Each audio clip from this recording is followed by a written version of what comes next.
हम मंदिर श्री नीलकंठ महादेव की ओर से स्वामी शिव प्रकाश जी महाराज जी का जो गंगोत्री धाम के पिछले 25 साल से रावल हैं, लुधियाना पहुंचने पे हार्दिक स्वागत करते हैं और मां गंगा से प्रार्थना करते हैं कि जैसे इस बार शिवरात्रि पे आकर के इन्होंने भगवान भोलेनाथ की आरती की है, आगे से भी ऐसा करते रहेंगे। धन्यवाद। जैसे कि आप सभी को विदित है कि उत्तराखंड में 4 धाम है, यमुनोत्री, गंगोत्री, केदार और बद्रीनाथ, जहाँ की ऐसी परंपरा है कि 6 माह पटाख खुले रहते हैं और 6 माह के लिए पटाक्षेप हो जाते हैं।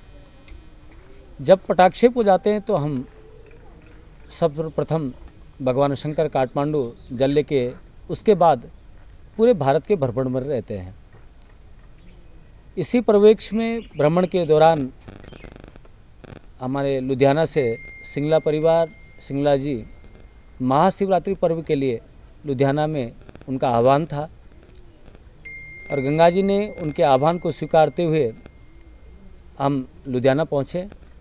तमाम राज्यों का भ्रमण करते हुए महाशिवरात्रि का श्री नीलकंठ महादेव में बड़े आनंद और उत्सव के साथ शिवरात्रि महापर्व मनाया गया। विशेष करके आज की जो ये प्रेस वार्ता है, आप लोगों के साथ बातचीत है, क्योंकि हम लोग एक सनातन संस्कृति के उच्च पद पर, जैसे शास्त्रों में आया है, पीठका अपीठ संपूज्या, स्वर्ण पीठा सना पीठा सर्वपीठा प्रपोजिता, उच्च पद पर बैठे हैं और हम भारतवासी बड़े गर्व के साथ कहते हैं कि हम उस देश के वासी हैं जिस देश में गंगा बहती है। पर सोचनीय का विषय है कि आज हमारी संस्कृति, हमारी परंपराएं ये कहीं न कहीं कम होती चली जा रही है। समाप्त तो नहीं कहूँगा, पर कहीं न कहीं कम होती जा रही है। प्रत्येक सनातनी का परम कर्तव्य हो जाता है, प्रत्येक सदगृहस्थी का परम कर्तव्य हो जाता है कि जिस प्रकार से वो अपने आने वाली भावी पीढ़ी के लिए यश, वैभव, कीर्ति, व्यापार इसको संजोता है, ठीक उसी प्रकार से हमारी परंपराएं, हमारी संस्कृति, हमारी ऋषि परंपराएं, इनका भी संजोए। ये हमारा मेन संदेश के तौर पे है। दूसरी बड़ी विडंबना है कि आज हम अपने आबोध छोटे से बच्चे को शिक्षा के लिए विद्यालय में भेजते हैं। उस विद्यालय से हमारे को क्या शिक्षा उनको ग्रहण कराई जा रही है, इस पे प्रत्येक माता पिता को चिंतन करना चाहिए, उसके प्रति सोचना चाहिए। विगत कुछ दिनों की बात है कि जब हमारा पदार्पण लुधियाना में हुआ तो बड़ा प्रसिद्ध इस स्कूल है जहाँ पर अभिभावकों को कहा जाता है कि हमारे विद्यालय में हाथ में मोली अगर बंधी हो, टीका अगर हो, तो इसमें प्रवेश वर्जित है। तो मैं आप लोगों के माध्यम से स्कूल के प्रबंधन समिति को आग्रह न अपितु कहूँ कि अगर ये व्यवस्था, अगर आपको यही संस्कार इसमें देने हैं तो सारा संत समाज, सनातनीय को आपके विरुद्ध कड़ी सी कड़ी कार्रवाई करने की मैं मांग करूँगा। कल रात्रि में मेरी शिक्षा मंत्री धर्मेंद्र प्रधान जी से भी वार्ता हुई है और मैं आपके चैनलों के माध्यम से प्रबंधन समिति को कहूँ कि अगर उनके द्वारा या उनके किसी भी कार्यकर्ता के द्वारा या किसी भी कर्मचारी के द्वारा ये शब्द बोले गए हैं तो यथाशीघ्र इसको माफ़ी के साथ कहें, नहीं तो संत समाज, प्रत्येक सनातनी को मैं आह्वान करूंगा कि इस स्कूल के प्रति, इस विद्यालय के लिए हम लोगों को उचित कदम उठाने की आवश्यकता है। क्योंकि प्रत्येक माँ बाप एक छोटा सा पौधा 7 से 8 घंटे के लिए विद्यालय में इसलिए सोच के भेजता है कि ये कुछ वहाँ से पढ़ के आएगा, कुछ संस्कार लेके आएगा, कुछ विद्या ग्रहण करके लाएगा। ना कि वो तुम्हारे धर्म के प्रति अगर उसको हीन भावनाओं के साथ अगर उसको ये सिखाया जा रहा है तो हम लोग इस चीज़ को बिल्कुल बर्दाश्त नहीं करेंगे। अंतत्वागत्वा हमारी जो युवा शक्ति है उनको अंदर मैं आज देखता हूँ, नीलकंठ महादेव मंदिर में भी आए, बहुत तादाद में भक्ति है, प्रत्येक युवा के अंदर भक्ति जागृत हो रही है। बस उसमें अगर थोड़ी बहुत कहीं अगर कमी दिखती है तो ज्ञान और वैराग्य की। भक्ति बिना ज्ञान और वैराग्य के अगर बढ़े तो हमारा सभी से आग्रह है कि हमारी संस्कृति, हमारी सनातन परंपरा, अगर भक्ति ज्ञान और वैराग्य सहित अगर आगे बढ़ेगी तो हमारा देश पहले भी विश्वगुरु था और आज भी विश्वगुरु रहेगा। महाराज जी, आगे ऐसी बात है, आपने बात संस्कृति की बात की है, अभी आप बच्चे संस्कृति तक भाग नहीं रहे, लगता है ये हमारा माता पिता का भी फर्ज बनता है पहले उनको संस्कार दिए जाएं जो हमारी संस्कृति है। मैंने अभी भी कहा था कि हमारा परम कर्तव्य क्या हो जाता है। माँ बाप, मैंने पहली बात पे कहा था कि माता पिता का परम दायित्व हो जाता है कि मेरे बच्चे को मैं कौन से स्कूल में रख रहा हूँ, वहाँ उसको क्या शिक्षा दी जा रही है। तुम्हारे धर्म को रहित होने की चीज़ दिखा रही है या धर्म से हटाने की बात कर रही है। अगर जिस स्कूल में आपको कहा जा रहा है कि टीका पहन के, टीका लगा के आपको आना वर्जित है, तो उस स्कूल में भेजे क्यों? और वो स्कूल भारत में फिर किस क्या शिक्षा देगा और क्या दीक्षा देगा?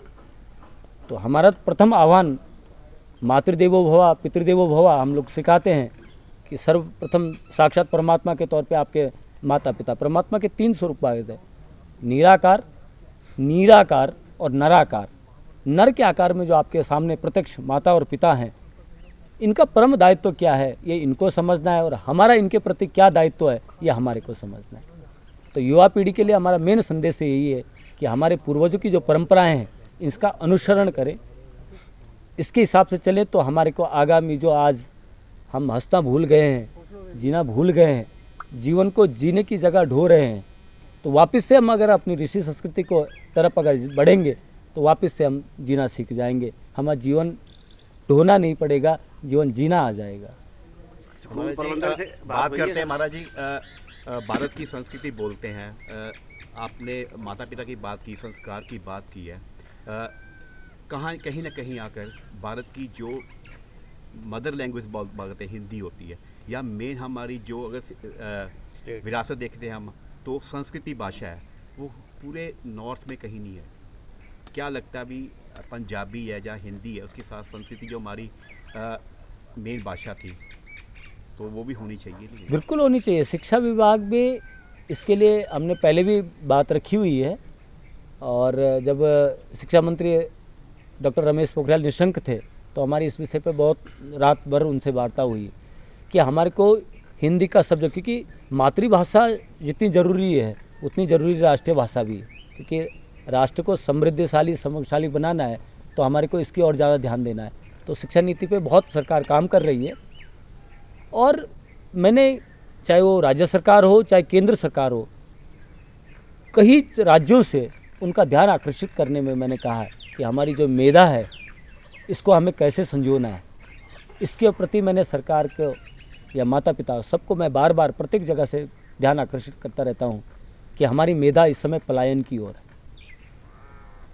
भारत में तकरीबन 13,000 से ऊपर महामंडलेश्वर जिनको उपाधि दी जाती है, तकरीबन इतने ही, लगभग उससे ज़्यादा भी हो सकते हैं, लेकिन फिर भी इन महामंडलेश्वरों ने कभी भी, चाहे पंजाब की हम बात करेंगे तो पंजाब में किसी भी संस्कृति विद्यालय के लिए कभी किसी राज्य सरकार से इसके लिए कभी अप्रोच नहीं की, कभी कोई बात नहीं की।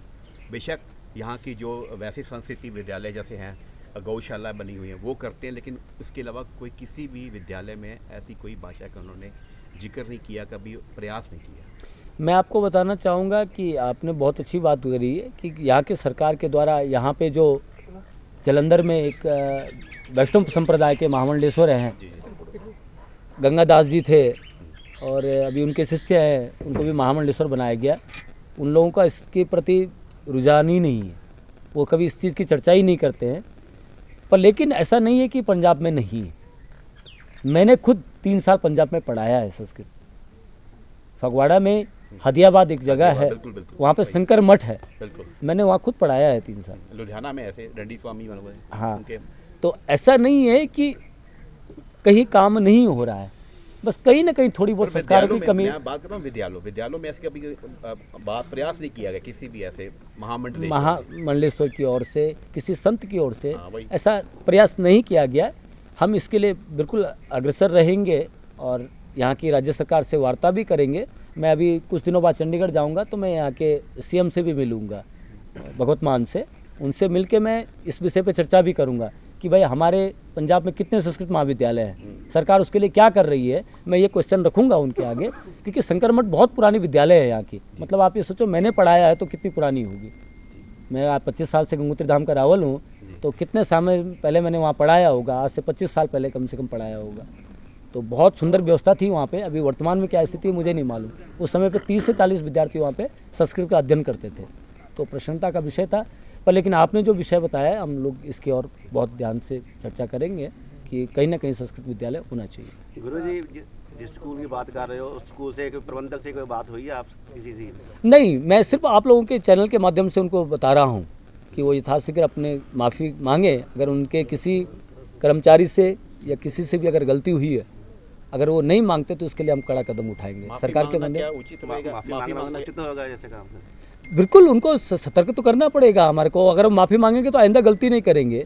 अगर वो नहीं करते हैं, अपनी गलती पे गलती करते हैं, तो उसके लिए हम कड़ा कदम उठाएंगे। महाराज 900 से 913 स्कूल है, निजी स्कूल है लुधियाना में की बात कर रहा हूँ। तो ऐसे काफ़ी जो ऐसे स्कूल हैं जहाँ पर केवल एक कम्युनिटी, एक ही धर्म के लिए ज़्यादा उसका प्रचार किया जाता है। तो उसके और भी स्कूल हैं, अकेला DPS स्कूल है, सेक्रेड हार्ट स्कूल भी है, वहाँ पर भी यहाँ पर मनाही है ऐसे लोग। नहीं, हम प्रत्येक, वो तो उसके तो हमारे को प्रत्येक संज्ञान में आई है बात, इसलिए नाम लेके बोल रहे हैं। पर हमारा व्यक्ति विशेष के लिए बोलना नहीं है। बिल्कुल। गुरु शब्द कभी व्यक्ति विशेष नहीं होता है। सनातन बहुवचन है, गुरु एक वचन शब्द नहीं है, वो बहुवचन शब्द है। कहीं पे संस्कृति का, धर्म का अगर हनन हो रहा, हम नहीं बोलेंगे तो कौन बोलेगा। तो हमारा ये परम कर्तव्य भी है बोलना, मेरा दायित्व है बोलना है। मैं जिस पीठ पे बैठा हूँ इसका परम कर्तव्य हो जाता है बोलना। वो तो हमारे को प्रत्यक्ष पता चला है, नहीं पता चलता तो शायद हम नहीं भी बोलते। पर लेकिन उनको बोलना नहीं है, व्यक्ति एक DPS को नहीं बोल रहा हूँ। अगर किसी भी स्कूल में ऐसा चल रहा है तो हम उसके लिए कड़ा से कड़ा कानून बोलते हैं। एग्जैक्ट। बार बार टारगेट किया जाता है, कभी किसी धर्म को टारगेट किया जाता है स्कूल में, कभी किसी को टारगेट किया जाता है।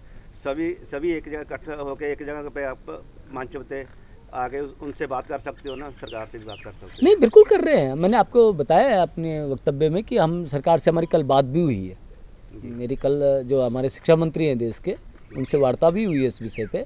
तो हमने यही बात रखी है कि पहले हम उनको आप लोगों के माध्यम से सूचित करेंगे। अगर वो अपनी गलती को एहसास करते हैं और उसके क्षमा मांगते हैं, आइंदा हमारे से ऐसा नहीं होगा, तो कोई बात नहीं। आगे हमारी संस्कृति में कहा गया है कि क्षमा शब्द है, और बड़े होने के नाते हमारा परम कर्तव्य हो जाता है क्षमा करना भी। सर, एक ही स्कूल को टारगेट कर रहे हैं, सभी भारत के स्कूलों को मैसेज है ये? सबको हमारी ओर से मैसेज है, समस्त जहाँ पे हमारे शिक्षा का जो केंद्र है, शिक्षा के जो विद्यालय है, शिक्षा के जितने भी वो हैं, सबको हमारे संदेह है कि हमारी संस्कृति का संरक्षण और संवर्धन करना हमारा परम कर्तव्य हो जाता है। अच्छा, लुधियाना का मुख्य कारण क्या है ये जो लुधियाना पहुँचे आज? ये हमारा भारत भ्रमण का रहता है, उसी परिप्रेक्ष्य में हम लुधियाना है। वैसे सिंगला साहब का प्रत्येक गंगा जी से आग्रह था कि शिवरात्रि की महापर्व के दिन हम लुधियाना में रहें, तो वो कार्यक्रम भी था। और हमारा भारत भ्रमण का जो प्रत्येक वर्ष होता है, ना कि हम इसी वर्ष आए, ऐसा नहीं है, प्रत्येक वर्ष हम लुधियाना आते हैं।